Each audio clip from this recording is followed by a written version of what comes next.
Okay, next we'll take care of the Russian tortoise, and you'll find the Russian tortoise behind the door here in my office door. The cage top doesn't necessarily have to be on, so for the summer here I've been leaving it just down here because the Russian tortoise is not going to climb out of his cage. So if he's in the way, you can move him out of the way. You can take his food bowl, but before you carry his food bowl over to the counter, you might want to go ahead and pick out some of these chunks of food that he didn't eat. He knocked out of the bowl and spread around in his cage, because they're not doing anybody any good laying around in the cage rotting.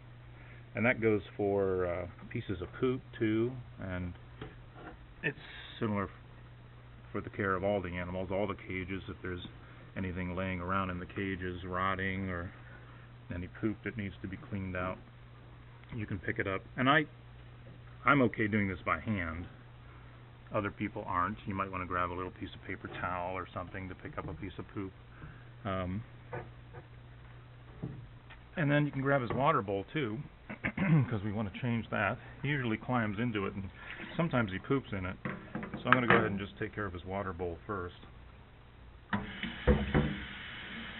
There may be things stuck to the bottom of it. You don't want to try not to send things down the drain as much as possible.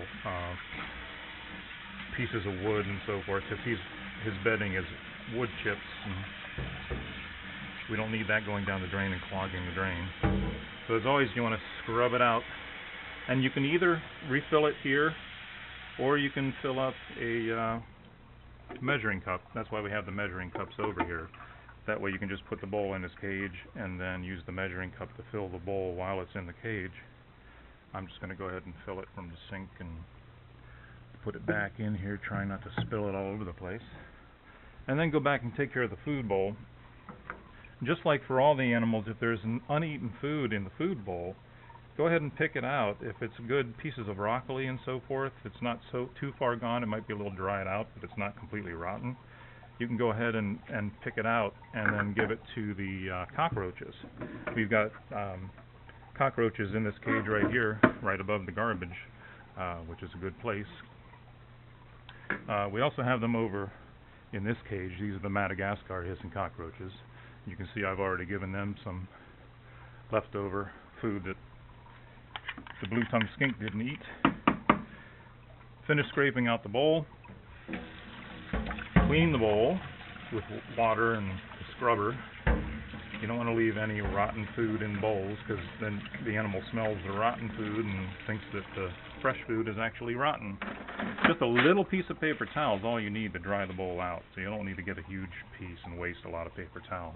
But give it a wipe, and then fill the bowl with what you get from the bottom of the vegetable mixture here, the chunky stuff, not the light stuff on top. If you take from the top, it's going to be mostly leafy stuff,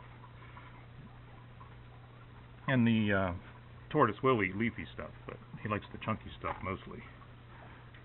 And then we've got all this nice fruit off to the side here today too, so you can grab some of that, a variety of that. There's strawberries and cantaloupe and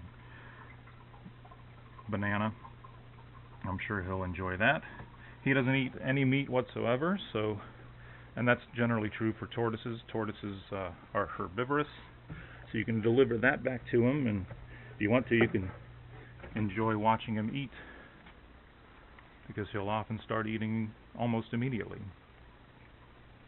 Otherwise, just make sure his cage is relatively clean, and that's it for the Russian tortoise.